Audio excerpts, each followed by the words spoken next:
dalam seri ke-419 ini didukung oleh para pemain Edi Dosa sebagai Jaya Negara, M. Abud sebagai Arya Dwi Pangga, Ashari sebagai Janotama, dibantu oleh Aryo, Kiki dan Pegis, dan Asdi Suhastra, pembawa cerita.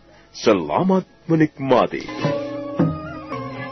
Prabu Jaya Negara dan Arya Dwi Pangga yang sekarang sudah mengganti namanya dengan Mahasadu bercakap-cakap sampai jauh malam. Mereka bicara tentang berbagai macam hal yang menyangkut kehidupan. Nampaknya Prabu Jaya Negara tertarik pada gagasan ataupun pemikiran-pemikiran laki-laki setengah tua itu. Menurut pendapatku, seorang raja mempunyai kekuasaan yang sangat besar. Tapi raja tidak akan bisa menguasai nasibnya sendiri. Tapi dia bisa menguasai nasib orang lain, Paman. Nasib menteri-menterinya, nasib penggawa-penggawanya, nasib para kawulanya. Dalam waktu sekejap, dia bisa membuat seseorang hidup bahagia ataupun menderita selama-lamanya. Nah, bagaimana pendapatmu? Entahlah, aku tidak tahu. Aku tidak pernah bertemu dengan seorang raja. Bagaimana kalau misalnya kau bertemu dengan seorang raja? Tentu saja aku ingin membuktikan pendapatmu. Apa benar seorang raja bisa merubah nasib seseorang? Baiklah. Sekarang mari kita bicara soal lain. Aku ingin mendengar pendapatmu tentang kebenaran dan keadilan. Kebenaran hanyalah gagasan manusia yang tidak ada ujung pangkalnya. Ada dua orang tolol bertengkar soal kebenaran. Mereka mempunyai pendapatnya sendiri-sendiri. Mereka merasa benar sendiri, sementara temannya salah. Pertengkaran memuncak, perkelahian terjadi. Akhirnya dua-duanya menjadi kurban kebenaran itu sendiri. Aku tidak pernah percaya adanya kebenaran di muka bumi ini. Bagaimana tentang keadilan? Keadilan hanyalah omong kosong orang-orang pintar. Banyak orang mendambakan keadilan, dan mereka menjadi makanan orang-orang pintar. Sama halnya seperti kebenaran, aku tidak pernah percaya adanya keadilan. Aku terbuang jauh ke dalam hutan ini, justru karena ketidakadilan. Aku memang orang penuh dosa. Masa laluku hitam bagai arang. Aku sudah tobat setiap hari. Aku sudah minta ampun sambil berjalan terseok-seok ke sana kemari. Tapi apa yang kuperoleh? Keadilan? Sama sekali tidak. Justru orang-orang itu telah berbuat tidak adil padaku. Mereka mengejekku. Mereka menghinaku. Sungguh celaka nasib orang buta. Sungguh tidak adil perlakuan yang diterimanya. Jangan bicara tentang keadilan. Sudah lama aku tidak percaya. Jadi kau tidak percaya ada seseorang yang bisa berbuat adil kepadamu? Sampai sekarang aku belum membuktikannya. Kalau begitu di negeri ini sudah tidak ada kebenaran dan keadilan. Setidak-tidaknya itu menurut anggapanmu. Bagaimana pendapatmu tentang negeri Majapahit, Paman? Nah, aku mempunyai syair tentang Majapahit. Aku belum sempat menulisnya. Tapi kalau kau mau mendengarkan, aku akan mengatakannya padamu. Coba katakan. Katakan pendapatmu tentang negeri Majapahit. Arya Dwi Pangga diam sesaat lamanya. Matanya terpejam rapat, keningnya berkerut-kerut. Prabu Jaya Negara duduk menunggu. Majapahit yang juga bernama Wilwatikta, yang juga disebut Tikta Sripala. Mekar indah namamu, harum semerbak aromamu pada saat hutan tarik bangun dari tidurnya yang panjang. Sekarang Majapahit sedang terlena dalam mimpi yang membawa kebinasaan. Musuh berbahaya itu sudah menghunus kerisnya yang sakti. Oh, Tikta Sripala yang malang, kau ditusuk dari belakang, punggungmu robek, darahmu tumpah ruah membasahi singgasana Sang Wiralanda Gopala. Samar-samar kulihat api menyala tinggi di atas mahkota. Langit berwarna kemerah-merahan. Ratusan prajurit akan rusak binasa diinjak-injak kuda. Tangis dan jerit manusia membahana sampai ke angkasa raya. Cukup kataku. Arya Dwi Pangga terdiam, tapi kedua belah matanya masih terpejam rapat. Keningnya masih berkerut-kerut. Prabu Jayanegara nampak gusar mendengar syair yang dilontarkannya. Apa kau bermaksud meramal nasib Majapahit? Syairku bicara atas nama hati Sanubari. Maksudmu akan terjadi perang di Majapahit? Hati Sanubariku sudah mencium bau yang tidak sedap itu. Aku tidak percaya. Samar-samar kulihat api peperangan yang besar. Aku juga melihat prajurit-prajurit Majapahit jatuh menjadi kurban. Omong kosong. Kau hanya seorang laki-laki buta yang tercampak di tengah hutan. Kaulah yang celaka. Kaulah yang binasa. Hah, sungguh berani kau meramal nasib Wilwatikta. Kau tidak tahu Majapahit itu milik siapa? Majapahit akan tetap berdiri tegak sepanjang zaman. Tidak ada seorang pun berani menjamah kekuasaan Majapahit. Cukup. Kau tidak perlu bicara lagi.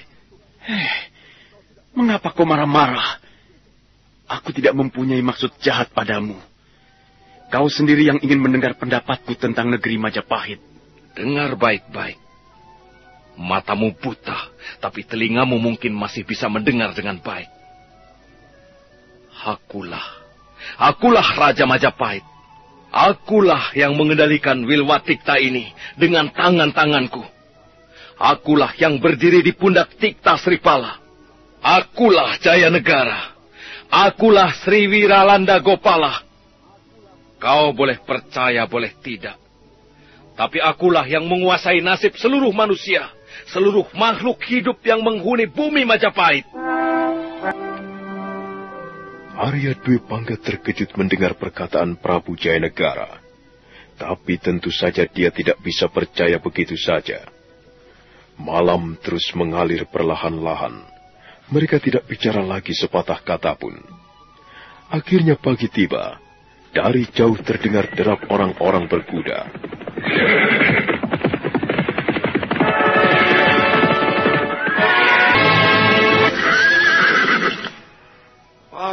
Gusti Prabu, kami semua mengkhawatirkan keselamatan Gusti Prabu. Aku tersesat jalan, prajurit. Dan semalaman aku terpaksa tinggal di gua ini. Di mana teman-temanmu yang lain? Mereka masih mencari-cari Gusti Prabu di tempat lain, Gusti. Untung kalian segera datang. Kami benar-benar kehilangan jejak kami sendiri. Setelah hujan berhenti, kami lalu mencari ke sana kemari. Kami pun tidak tidur semalaman, Gusti. Sudahlah, prajurit. Aku tidak mengalami apa-apa. Sayang sekali. Aku sama sekali tidak memperoleh binatang buruan. Gusti Prabu berhasil membidik seekor induk kijang. Tapi binatang itu sempat melarikan diri. Dan kami tidak berhasil menemukannya. Apakah Gusti Prabu masih ingin berburu? Tidak. Sekarang juga aku akan kembali ke istana Majapahit. Dan kau, Mahasadu. Kau ikut aku sekarang.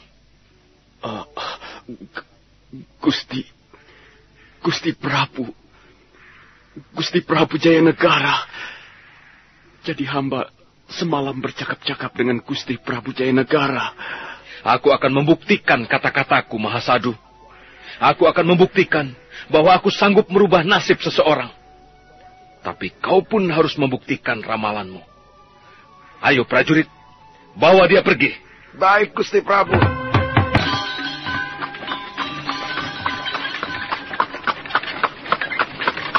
Rombongan Prabu Jayanegara hari itu juga kembali ke istana Majapahit. Arya Dwi Pangga ikut serta dalam rombongan. Dia naik kuda bersama seorang prajurit pengawal pribadi raja. Arya Dwi Pangga sama sekali tidak menduga bahwa akhirnya dia harus meninggalkan goa tempat tinggalnya selama ini. Dia benar-benar tidak bisa mengerti mengapa semua ini bisa terjadi. Rombongan Prabu Jayanegara terus bergerak. Setelah melewati kawasan hutan tarik, sebentar kemudian rombongan memasuki pintu gapura perbatasan kota Raja Majapahit.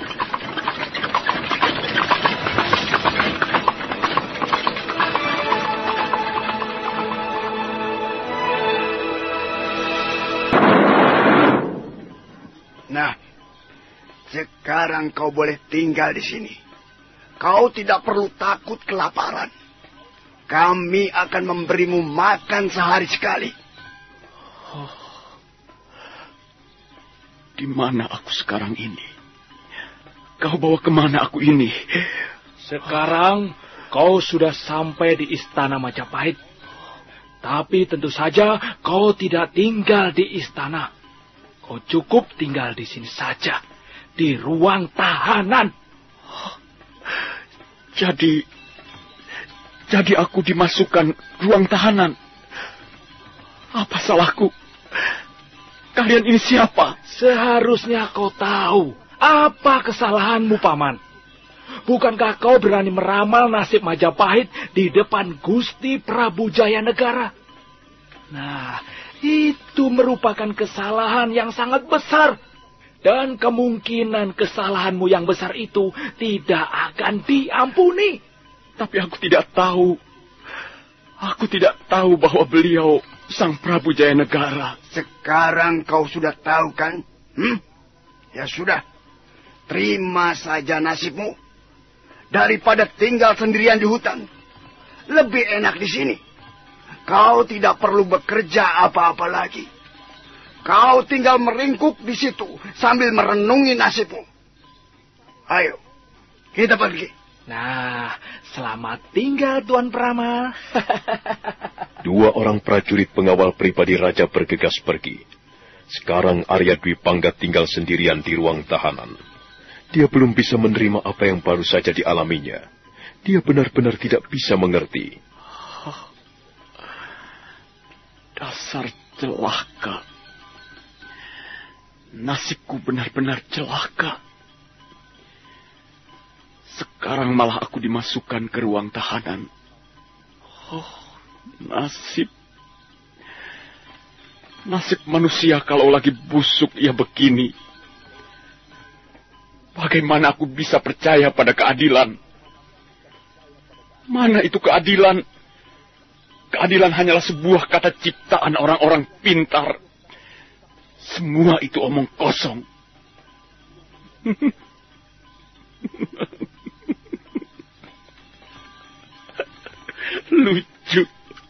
Lucu sekali nasibku ini. Kemarin aku masih tinggal di tengah-tengah hutan. Dan sekarang aku tinggal di ruang tahanan. Dan besok entah bagaimana lagi. Ya, bagaimana dengan besok? Tidak. Aku tidak bisa membayangkan apa yang terjadi. Kalau Gusti Prabu tidak mengampuniku. Aku pasti akan dibawa pergi dari tempat ini. Aku pasti akan berhadapan dengan para algojo. Dan tamatlah riwayatku. Tamatlah riwayat Arya Dwi Pangga. Tamatlah riwayat Mahasadu. Mahasadu. Benarkah aku Mahasadu? Orang yang saleh. Orang yang beriman dan rendah hati. Oh, Dewata Agung. Mengapa kau permainkan nasibku seperti barang yang tidak ada harganya? Arya Dwi Pangga menangis terseduh-seduh meratapi nasibnya yang malang. Pundaknya sampai terguncang-guncang, dan air matanya meleleh membasahi pipinya yang kotor dan keriput. Tiba-tiba Arya Dwi Pangga berhenti menangis. Dia mendengar kehadiran seseorang. Dan memang, seorang laki-laki berpakaian Brahmana sudah berdiri di hadapannya. Dia seorang kawiwara atau penyair istana Majapahit. Dia bernama Janotama. Kaukah yang bernama Mahasadu? Ya, benar. Namaku Mahasadu. Kau siapa? Namaku Janotama. Aku seorang kawiwara. Gusti Prabu Jayanegara memerintahkan agar aku menemuimu di ruang tahanan ini. Oh, Janotama. Tolonglah aku. Aku tidak mempunyai kesalahan apa-apa. Tolonglah, aku tidak bisa tinggal di tempat seperti ini. Apa benar kau telah meramal negeri Majapahit? Itu bukan ramalan. Percayalah, Janotama. Tolong sampaikan pada Gusti Prabu bahwa aku tidak bermaksud meramal negeri Majapahit. Itu hanyalah permainan kata-kata. Aku menyesal sekali. Tapi aku sama sekali tidak tahu bahwa aku sedang bicara dengan Gusti Prabu Jayanegara. Mahasadu. Iya. Ada apa, Janotama? Gusti Prabu Jayanegara memang murka setelah mendengar ramalanmu itu tentang negeri Majapahit. Kau mengatakan bahwa akan terjadi pertumpahan darah. Akan terjadi perang yang besar. Apa memang benar demikian? Atas dasar apa kau berani meramal demikian? Percayalah, Janotama. Itu hanyalah permainan kata-kata. Itu tidak mengandung kebenaran. Tapi kau sudah bermain-main dengan kebenaran itu sendiri. Kau tahu, akibat ramalanmu itu, Prabu Jayanegara menjadi gelisah. Oh, aku sama sekali tidak tahu akibatnya akan begini. Aku memang biasa menulis syair. Dan setiap kali menulis, aku selalu menuruti perkataan hati sanubariku. Kadangkala aku sendiri tidak sadar sedang menulis apa. Seperti ada yang membisikkan sesuatu di telingaku. Oh, aku sungguh-sungguh menyesal. Tolong, Janotama. Tolong sampaikan pada Gusti Prabu. Aku meminta ampun. Aku akan mencabut kata-kataku kalau memang beliau menghendakinya. Tidak, Mahasadu, tidak. Justru Gusti Prabu ingin membuktikan kebenaran syairmu itu. Oh, Janotama, sudah kukatakan syairku itu hanya permainan kata-kata. Dia tidak mengandung kebenaran apa-apa. Jangan diartikan terlalu jauh. Aku sendiri setengah tidak sadar waktu mengucapkannya. Tapi apa boleh buat, Gusti Prabu sudah terlanjur mendengarkannya. Dan rupanya Gusti Prabu percaya. Arya Dwi Pangga dijebloskan ke ruang tahanan. Dia sama sekali tidak pernah menduga nasibnya akan begitu celaka. Dia menangis terseduh-seduh ketika dua orang pengawal pribadi raja bergegas pergi. Dia berhenti menangis karena mendengar kehadiran seseorang. Memang benar, seorang laki-laki tua berpakaian Brahmana telah berdiri di depannya. Dia seorang kawiwara atau penyair istana. Dia bernama Janotama. Janotama artinya orang utama atau orang penting. Janotama menanyakan perihal ramalan yang diucapkan Arya Dwi Pangga pada saat bercakap-cakap dengan Prabu Jayanegara di ruangan goa. Jangan percaya itu. Itu bukan ramalan. Itu hanyalah permainan kata-kata. Tapi ingat, Mahasadu, Prabu Jayanegara menjadi gelisah karena mendengar syairmu itu. Kau telah meramalkan bencana yang bakal menyelimuti istana Majapahit. Percayalah, Janotama. Ramalan itu tidak benar.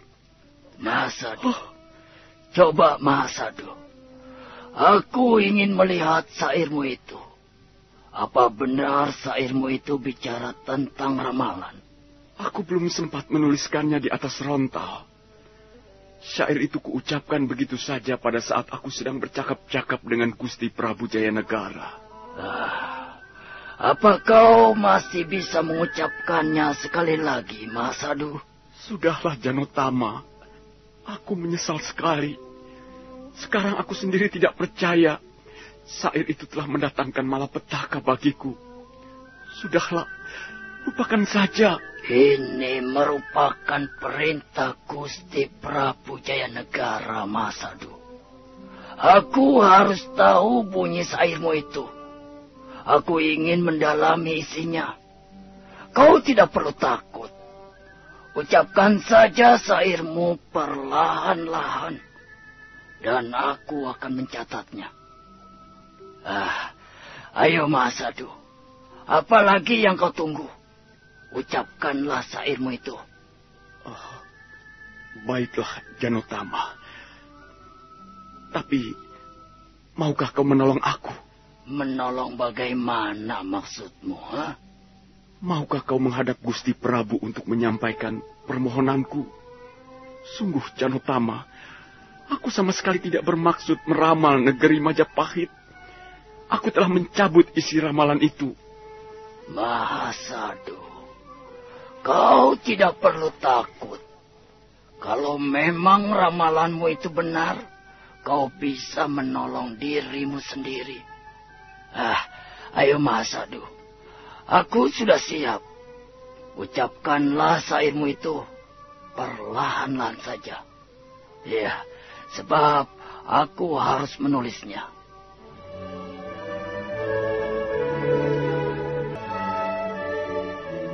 Janotama mengeluarkan selembar rontal, dan dia bersiap menulis aksara-aksara. Sementara itu, Arya Dwi Pangga diam terpekur. Matanya tertutup, dan keningnya berkerut-kerut. Majapahit yang bernama Wilwatikta, yang juga disebut Tikta Sripala. Mekar indah namamu, harum semerbak aromamu pada saat hutan tarik bangun dari tidurnya yang panjang. Sekarang Majapahit sedang terlena dalam mimpi yang membawa kebinasaan. Musuh berbahaya sudah menghunus kerisnya yang sakti. Oh, Tikta Sripala yang malang, kau ditusuk dari belakang, punggungmu robek, darahmu tumpah ruah, membasahi singgasana Sang Wiralanda Gopala. Samar-samar kulihat api menyala tinggi di atas mahkota. Samar-samar kudengar gemerincing pedang membawa angin maut. Samar-samar kudengar jeritan melengking, membahana sampai ke angkasa raya. Mayat prajurit Majapahit bergelimpangan, dan pertempuran besar berlangsung hingga sore hari.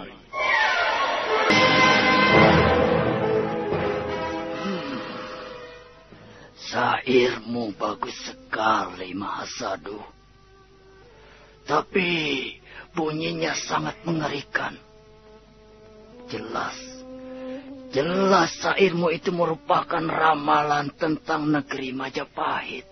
Tolonglah Janotama. Tolonglah aku. Aku sudah mencabut isi ramalan itu. Mahasadu. Seperti yang sudah aku katakan, kau tidak perlu khawatir. Nasibmu bisa celaka dan mulia justru karena syairmu ini. Sebab Sang Prabu sendiri sudah menjanjikannya.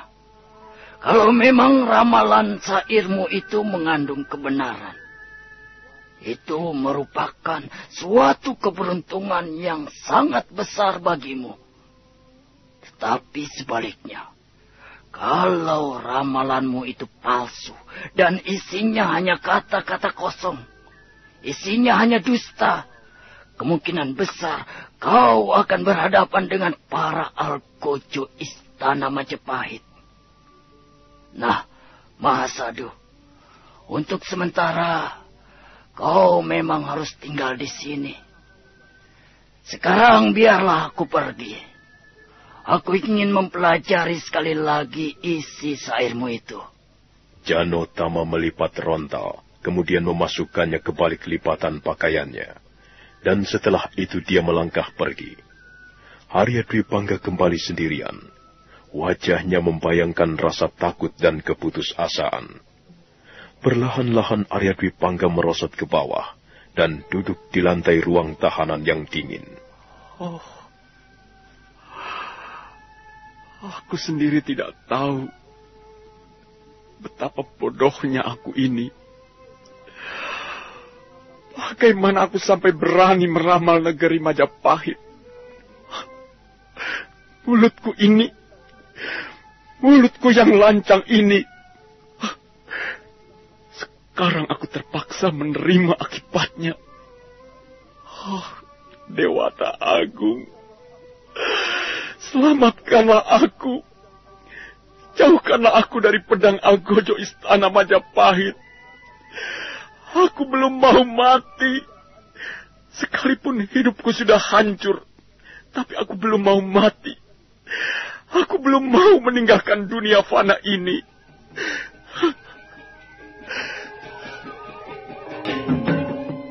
Setelah mengunjungi Arya Dwi Pangga di ruang tahanan, Janotama bergegas melangkah menuju ruang pribadi raja. Dan Prabu Jayanegara berkenan menerima kehadirannya. Janotama menghaturkan sembah sebelum bicara mengenai syair yang ditulis Arya Dwi Pangga. Memang benar, Gusti Prabu. Syair ini jelas berisi ramalan tentang negeri Paduka. Bagaimana pendapatmu tentang ramalan itu? Hamba sendiri tidak begitu yakin, Gusti Prabu. Menurut pendapat hamba, sekarang ini tak ada seorang pun berani menentang kekuasaan Majapahit, Prabu. Mahasadu itu bodoh sekali. Berani sekali dia meramal negeri Majapahit. Apa dia tidak tahu bahwa sekarang negeri Majapahit sedang mengalami kejayaan? Aku mempunyai bala tentara ribuan jumlahnya. Mana ada yang berani berperang melawan Prabu Jayanegara? Mana ada? Benar-benar bodoh. Menurut pendapat hamba juga begitu, Gusti Prabu. Mahasadu seorang penyair bodoh. Barangkali dia tidak tahan menghadapi penderitaan. Dan akhirnya dia nekat mengumbar kata-kata, Gusti. Dan dia akan menerima akibatnya. Cukup, Janotama. Kau boleh pergi. Aku tidak ingin mengurusi Mahasadu lagi. Biarkan saja dia meringkuk di ruang tahanan. Biarkan saja dia mati membeku di sana. Aku tidak peduli lagi. Janotama menghaturkan sembah sebelum membalikan punggungnya dan melangkah pergi. Setelah Janotama pergi, Prabu Jayanegara melampaikan tangannya.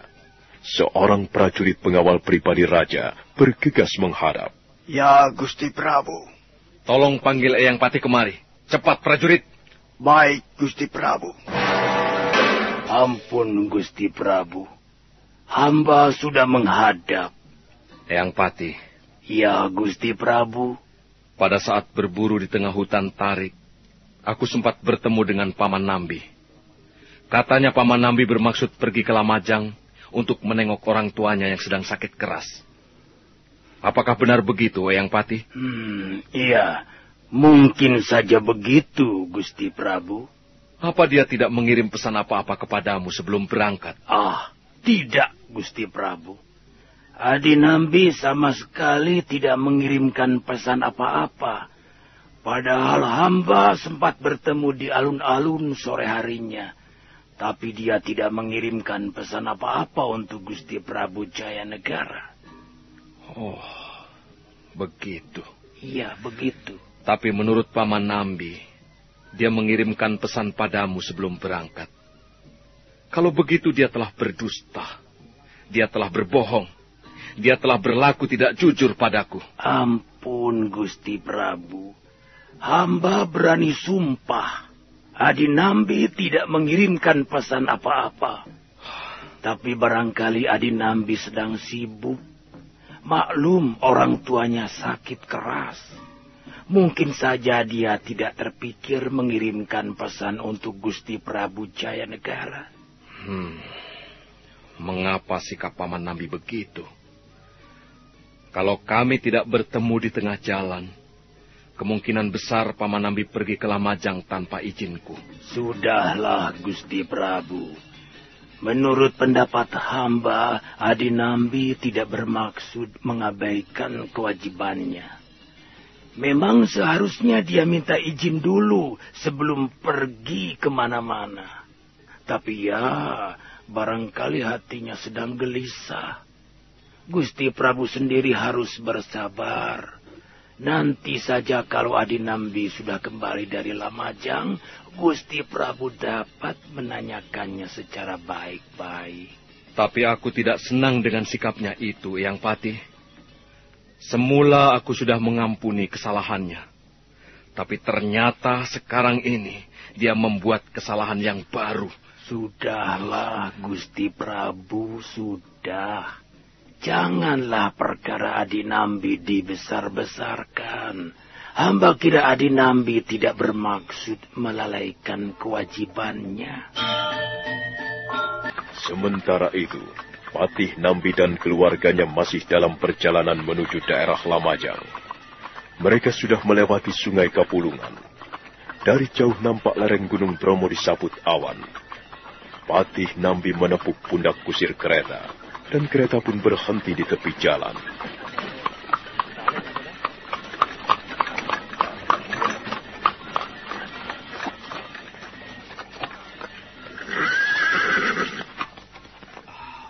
Maaf, ada apa Gusti Patih? Kita sudah berjalan sangat jauh. Apakah kalian tidak ingin istirahat dulu barang sejenak? Mengapa harus istirahat, Kakang Nambi? Kukira perjalanan sudah tidak begitu jauh lagi. Benar, Ayahanda. Sebaiknya kita jalan terus. Kalau begitu, baiklah. Ayo, kita jalan lagi. Jangan berhenti sebelum sampai di Istana Lamajang. Baik, Gusti Patih. Ya.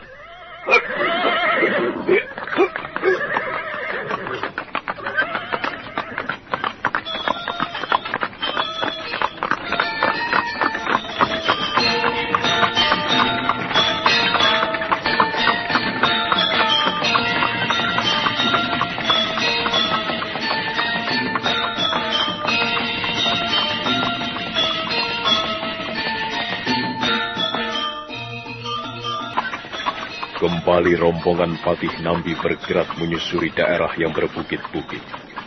Lereng-lereng Gunung Bromo semakin nampak jelas. Tak lama kemudian mereka sudah melewati desa Hamba. Dan sebentar kemudian, mereka sudah meninggalkan batas desa Kancipuri. Nyai Patih Nambi kelihatan lelah sekali. Tapi kereta terus bergerak maju. 8 orang prajurit Majapahit mengawal dengan setia di belakang. Menjelang matahari terbenam, mereka sudah tiba di desa Pajarakan. Pada saat itulah, Patih Nambi melihat seorang laki-laki berkuda menghalang di tengah jalan. Ternyata dia Mahisa Pawagal.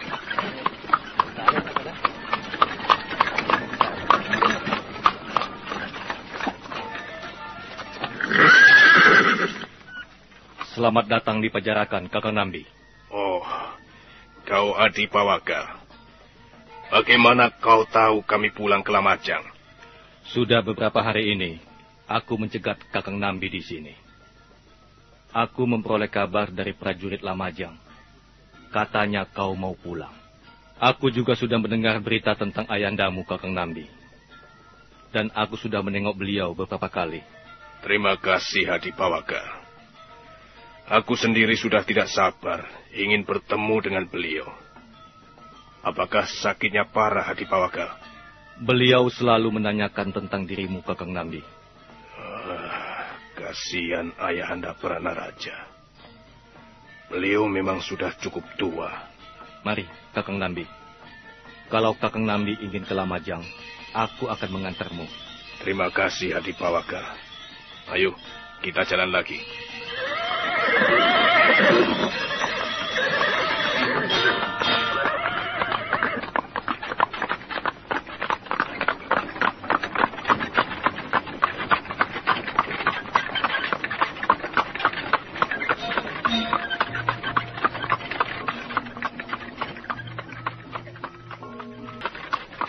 Patih Nambi dan keluarganya kembali meneruskan perjalanan. Sebentar kemudian mereka sudah meninggalkan desa Pajarakan. Jarak antara Pajarakan dan Istana Lamajang kurang lebih 10 pal. Mahisa Pawagal berkuda di depan dengan gagahnya. Dan pada saat malam mulai turun, rombongan Patih Nambi memasuki halaman Istana Lamajang.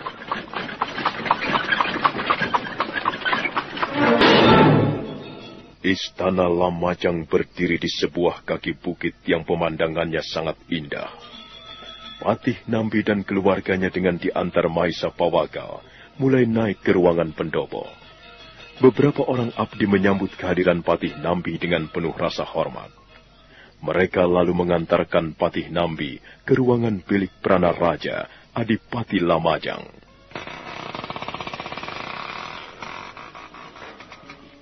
Ayahanda, hamba pulang, Ayahanda. Hamba mendengar perintah Ayahanda sakit. Sekarang hamba pulang. Nambi, kaukah itu Nambi? Benar, Ayahanda. Hamba Nambi. Dan ini istri hamba. Hamba mengaturkan sembah bakti di hadapan Ayahanda Pranaraja. Mana cucuku? Janarupaka. Mana Janarupaka? Ini hamba, Janarupaka, Kek. Hamba juga mengaturkan sembah bakti. Bagus. Bagus. Aku senang kalian pulang. Aku senang masih diberi kesempatan bertemu dengan anakku dan cucuku. Ayahanda, apa sebenarnya yang Ayahanda rasakan? Sakit apakah Ayahanda? Nambi, aku sudah terlalu tua. Orang tua gampang sakit, Nambi. Karena orang tua, tubuhnya sudah lemah. Kalau begitu, Ayahanda harus istirahat dengan baik. Nambi, coba kemari anakku. Ya, Ayahanda. Duduklah di sini. Aku ingin bicara empat mata dengan anakku. Kalau begitu, biarlah kami keluar, Ayahanda. Ayo, Janarupaka. Baik, Bu. Biarlah kami menunggu di luar, Ayahanda. Nyai Patih Nambi dan Janarupaka melangkah keluar. Sekarang di ruangan bilik tinggal ada Nambi dan ayahnya. Adipati Lamajang yang juga bernama Empu Sina itu batuk-batuk sebentar sebelum mencoba untuk duduk. Memang nampaknya sakitnya sudah cukup parah. Nambi merasa iba melihat keadaan orang tuanya. Nah, bagaimanakah kisah selanjutnya? Apa yang akan dikatakan Adipati Pranaraja kepada Nambi anaknya? Saudara pendengar, silahkan menunggu seri berikutnya dalam episode ke-15 yang akan datang dengan judul Banjir Darah di Lamajang. Sampai jumpa.